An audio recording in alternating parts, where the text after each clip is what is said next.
السلام علیکم ورحمۃ اللہ وبرکاتہ۔ الحمد للہ وسلام علی عباده الذین اصطفى، اللہم صل وسلم علی نبینا محمد صلی اللہ علیہ وسلم، اما بعد۔ حضرت محترم، اللہ تعالیٰ کی توفیق سے خرید و فروخت کے اور تجارت کے احکام و مسائل آپ کے سامنے اختصار کے ساتھ بیان کیے جا رہے ہیں۔ پچھلی نشست میں بیع مزابنہ کے متعلق چند باتیں آپ کے سامنے بیان کی گئی تھی، اور مزابنہ سے مراد کیا ہے، اور یہ کون سی بیع ہے، کون سی خرید و فروخت ہے، اس کے متعلق آپ کو بتایا گیا تھا۔ کچھ تجارتیں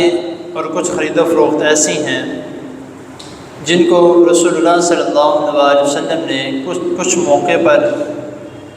ناجائز قرار دیا ہے، یعنی منع فرمایا ہے، اور کچھ موقع پر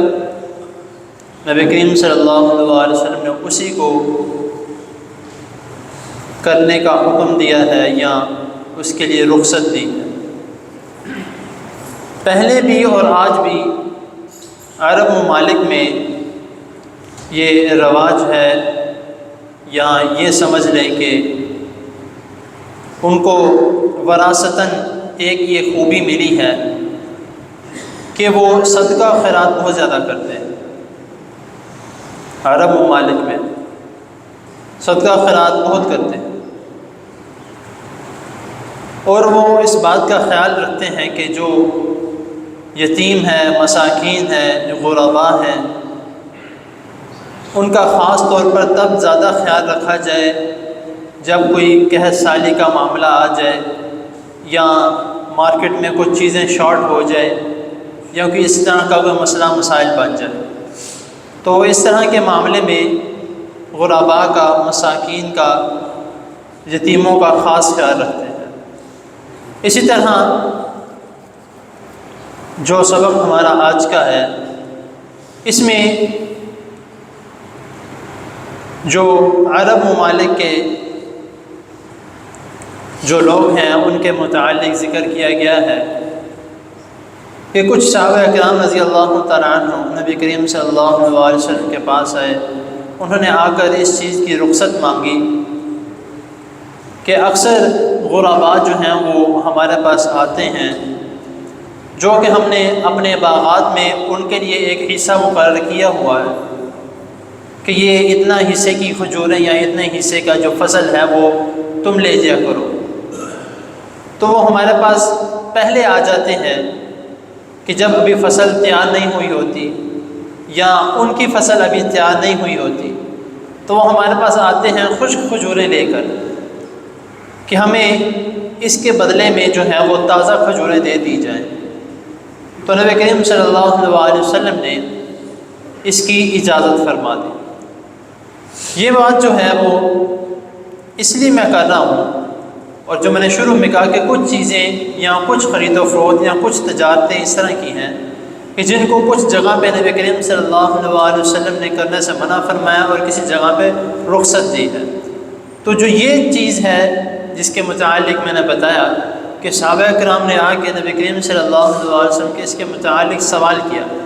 تو نبی کریم صلی اللہ علیہ وسلم نے اجازت دے دی کہ اگر وہ کچھ دیر پہلے آتے ہیں، خشک کھجوریں دیتے ہیں، تازہ کھجوریں اس کے بدلے لے جاتے ہیں، تو تم کر سکتے ہو، یا اندازاً جو تم نے اس کو باغ دیا ہے یا اس کے لیے جو درخت وغیرہ الگ سے لگائے ہیں کہ تم اس میں سے پھل لے جایا کرو، ابھی اس کا پھل نہیں لگا، تو وہ کہتا ہے کہ مجھے اندازاً جو ہے جو میرا پھل لگتا ہے یا جتنا بھی لگتا ہے اتنا مجھے پہلے دے دیا جائے۔ تو دونوں چیزیں جو ہیں یہاں پر میں پچھلے جو کچھ درس پہلے بتا چکا ہوں کہ نبی کریم صلی اللہ علیہ وسلم منع فرمایا، ایک بیع مزابنہ یعنی کہ خشک کھجوروں کے بدلے تر کھجور لینا، تازہ کھجور، نبی کریم صلی اللہ علیہ وسلم نے اس کی خرید و فروخت سے منع فرمایا ہے۔ یا اندازاً کوئی چیز فروخت کرنا نبی کریم صلی اللہ علیہ وسلم نے اس سے بھی منع فرمایا، لیکن یہاں پر اس کو بیع عریہ کہتے ہیں یا بیع عرایا کہتے ہیں، کہ جس میں نبی کریم صلی اللہ علیہ وسلم نے اس چیز کی اجازت دے دی کہ یہ عمل کیا جا سکتا ہے۔ لیکن جو اس کے بعد جس شخص کا مثال کے طور پر باغ ہے یا اس کے لیے ایک الگ درخت جو ہے وہ منتخب کیا گیا ہے کہ اس کا پھل تم لے جایا کرو، ہاں جب اس کا پھل لگے گا تو اس میں سے جو ہے وہ جتنا ماپ اس نے دیا ہے وہ اس میں سے وہ لے سکتا ہے، یا جتنی تر کھجوریں اس نے دی تھی وہ اس میں سے جو اس نے لینی ہے بعد میں اس میں سے وہ اس کو نفی کر سکتا ہے۔ ایک یہ طریقہ ہے۔ تو نبی کریم صلی اللہ علیہ وسلم نے جن جن چیزوں پر رخصت دی ہے صرف انہی پر ہے۔ ہم اکثر کرتے ہیں کہ نبی کریم صلی اللہ علیہ وسلم نے کوئی حدیث پڑھتے ہیں کہ نبی کریم صلی اللہ علیہ وسلم نے اس حدیث پہ اس چیز پہ رخصت دی ہے تو ہم اس کو جو ہے وہ جامع طور پہ جو ہے اس کو رخصت ڈکلیئر کر دیتے ہیں، اس طرح نہیں ہے۔ جس چیز پر اور جس چیز کا نام لے کر نبی کریم صلی اللہ علیہ وسلم نے رخصت دی ہے وہ بس اس تک مخصوص ہے، اس سے زیادہ نہیں ہے۔ تو اس کا ہمیں خیال کرنا چاہیے۔ اللہ تعالیٰ کے حضور دعا ہے اللہ تعالیٰ ہمیں جو سنا اس کو سمجھنے کے اس پر عمل کرنے کی توفیق عطا فرمائے، اور ہمیں بھی اللہ تعالیٰ جس طرح عرب ممالک میں عربیوں کا ایک یہ ان کو وراثتاً ملا ہے، ان کی خوبی ہے کہ وہ غریبوں پر، مساکین پر، یتیموں پر جو ہے وہ اپنا مال تقسیم کرتے ہیں، اللہ تعالیٰ ہمیں بھی توفیق عطا فرمائے۔ جزاکم اللہ۔